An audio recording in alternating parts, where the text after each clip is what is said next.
law, very important law.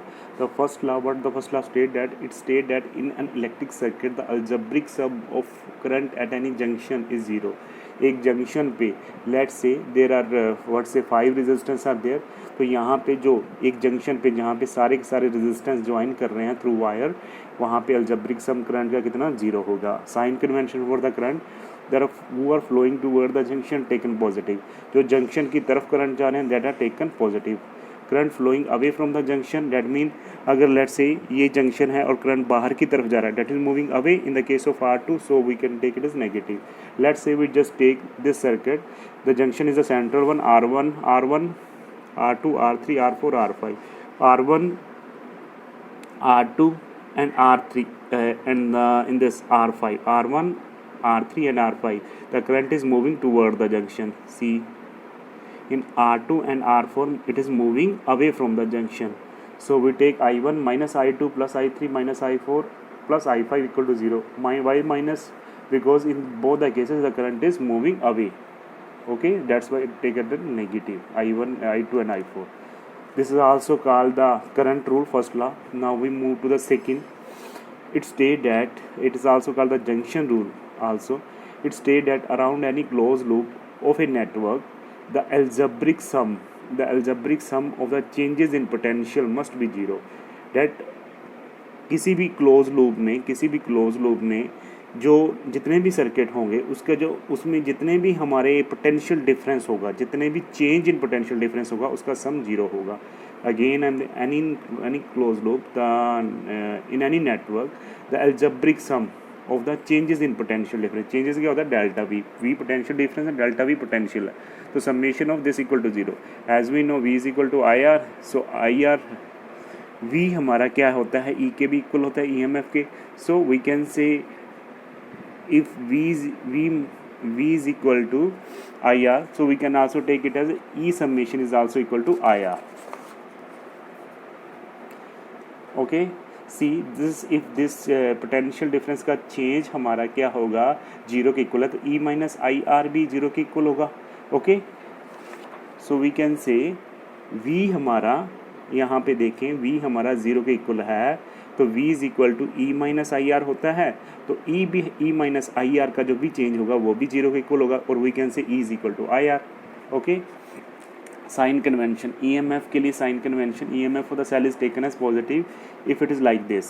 Okay, like negative and positive, and the current is moving in such a direction. Okay, if it is taken a negative, like it is a negative positive current is moving in the opposite direction, V is taken as the negative one. Okay, V is the taken as negative minus E. Now we take the IR of the cell is taken as positive and IR cell is taken as negative.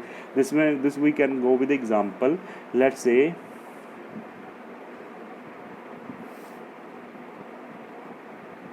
तो यहाँ से current जा रहा है, let's say हमने ये loop ABC loop, okay C loop, यहाँ से फिर वो बंद हो रही है, तो यहाँ से और फिर यहाँ से पास कर रहा है, तो यहाँ से लेट्स से I1 R1 है और यहाँ का I2 R2 है.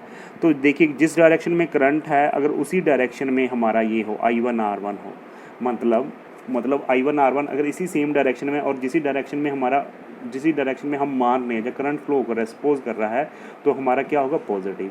अगर वो अपोजिट होगा, मान लीजिए ये इस डायरेक्शन में है और हम ये I2 R2 इधर जा रहा है, बिकॉज I जो है दो पार्ट्स में डिवाइड हुआ, I1 R1 and I2 R2. यहाँ से I डिवाइड हुआ, यहाँ इसका इंटरनल रेजिस्टेंस इस सेल का R1 था, इसका R2 था, तो यहाँ से इधर गया, ये इधर गया हाफ पार्ट. तो हम जो लूप लेते हैं वो ऐसे ले रहे हैं, तो in this case we assume the loop तो सेम ही डायरेक्शन में है. ओके, सो जिस तरफ सेल है, बट यहाँ पे देखो ये ऑपोजिट है, बिकॉज जो करंट I2 है वो इधर फ्लो हो रहा है और जो लूप वाली डायरेक्शन है वो इधर है, so I2 R2 is taken as negative. So that is the sign convention. Wheatstone bridge, it is a very important concept, is in the arrangement of the four resistance in the form of a bridge which is used for the measurement of one unknown resistance in the term of three non resistance. ये एक ऐसा arrangement है जिसमें चार resistance एक bridge की form में लगाए जाते हैं, एंड जिसमें से 3 रजिस्टर का रेजिस्टेंस नोन होता है और एक का आपने निकालना होता है। Let's say this is the 1 resistance, this is the another resistance, this is the 3rd resistance and this is the 4।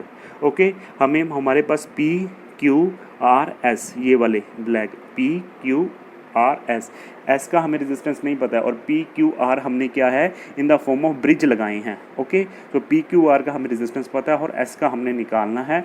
Circuit कैसे है, ये एक सेल लगा हुआ है, करंट फ्लो हुआ इधर से। ओके, फिर इधर क्या करंट I1, लेट से I करंट था I1 और I 2 पार्ट्स में डिवाइड हुआ, I1 इधर और आपका रिमेनिंग पोर्शन क्या हुआ इधर, that mean I2। So we also can say I minus I1, अगर I1 इधर जा रहा है, I में से I1 इधर चला गया तो remaining portion either we can say I2 और we can say I minus I1 इधर गया। आफ्टर डैट यहाँ पे आया, फिर यहाँ पे गैल्वेनोमीटर लगा हुआ है, फिर ये करंट फिर 2 हिस्सों में डिवाइड हुआ I1। 2 हिस्से कौन कौन से, एक लेट से IG यहाँ पे क्या और दूसरे वाला कौन सा I1 minus IG, I1 minus IG, because I1 से एक IG इधर निकल गया तो रिमेनिंग क्या बचा I1 माइनस IG Q से निकला।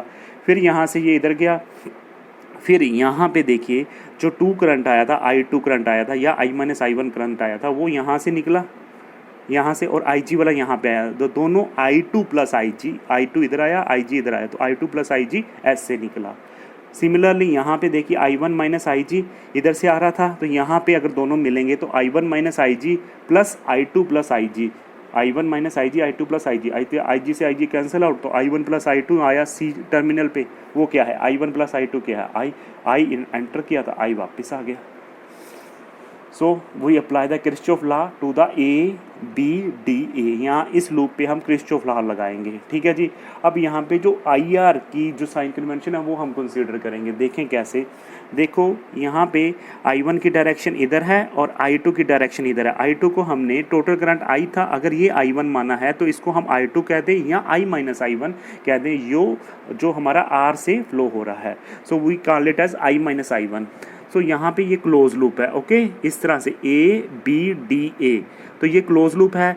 तो AB पे देखिए करंट जिधर जा रहा है उधर ही लूप की डायरेक्शन है। सो I1 इंटू P, लेट से इसका रेजिस्टेंस कितना P है तो इसका जो IR प्रोडक्ट होगा मतलब क्या हुआ, current into internal resistance, internal resistance इसका P माना है तो I1 इंटू P प्लस उसके बाद IG इंटू G। अब देखो करंट IG भी उधर जा रहा है, लूप की डायरेक्शन भी उधर है, बिकॉज ऐसे देखो ये जो एरो हेड है लूप की डायरेक्शन दिखा रहा है तो IG into capital G, G is this we can say internal resistance of this galvanometer. And after that जब ये इधर को जाएगा तो देखो I2 की डायरेक्शन किधर है, इस डायरेक्शन में, और लूप की इधर है तो ऑपोजिट है। So I just put the minus I2 R equal to 0। तो किरचॉफ का सेकेंड लॉ लगाया है। Now we again apply the Kirchhoff rule that is to the BCDB। अब BCDB समझा देता हूँ, BCDB। तो BC यहाँ पे देखो ये इधर ही है जिधर हमारी ये है पर्टिकुलर लूप की, और करंट की भी इधर है। इसमें क्या है, जब इधर टर्न करेंगे तो करंट की डायरेक्शन इस केस में कहाँ है, I2 प्लस IG किधर है, इस डायरेक्शन में जा रहा है, पर लूप की ऑपोजिट, तो यहाँ माइनस। सिमिलरली ये वाला जो लूप है इधर लगा रहे हैं, करंट की डायरेक्शन IG है वो नीचे की तरफ आ रहा है और लूप हमारा ऊपर की तरफ जा रहा है, तो इस और इस केस में नेगेटिव होगा, इस केस में पॉजिटिव होगा IR का प्रोडक्ट। सो I1 minus IG into Q minus into I2 plus IG into S, IG into G, ये वाले सारे हमारे इंटरनल रेजिस्टेंस है, ये करंट है। वी जस्ट यहाँ पे एक बैलेंस कंडीशन होती है व्हीटस्टोन ब्रिज में, वो आप लोगों को याद रखनी है, PQRS। वो बैलेंस कंडीशन क्या होती है, the ratio of PQ upon RS, that mean P upon Q upon R upon S is called the balance condition. PQR is the known resistance and S is the unknown. This we call it as a Wheatstone bridge principle. Okay. The bridge is said to be balance, ये हमारी क्या है, Wheatstone का principal है। Bridge कब हमारा balance होगा, जब हमारा गैल्वेनोमीटर, जो ये बीच में गैल्वेनोमीटर लगा हुआ है, it will show the zero deflection. So in this case we just see the equation number 1 में हमारा बैलेंस कंडीशन पुट करेंगे तो ये IG की वैल्यू 0 होगी तो ये टर्म 0, और इस केस में जब हम 0 पुट करेंगे ये 0, IG 0, ये भी IG 0 और ये सारी की सारी टर्म 0, तो बचा क्या 1 और 2 रिड्यूस हुए, I1P plus I2 into R equal to 0, और जो टू इक्वेशन थी वो I1Q minus I2 into S equal to 0, हमने कुछ नहीं किया, वो IG इक्वल टू 0 पुट किया। That is the balance condition. Balance condition क्या मतलब, जब सारी चीज़ बैलेंस हो जाए galvanometer will show the zero deflection. And I1P is equal to I2R, we just sorted this term, I1Q is equal to I2S, divide 5/6, I1P upon I1Q equal to I2R upon I2S, I1 से I1 cancel out, I2 से I2 cancel out, so P/Q is equal to R/S। ये हमारे आ गया आपका Wheatstone का principal. अब P/Q/R तीनों known है, S हम निकाल सकते easily. This is your Wheatstone bridge.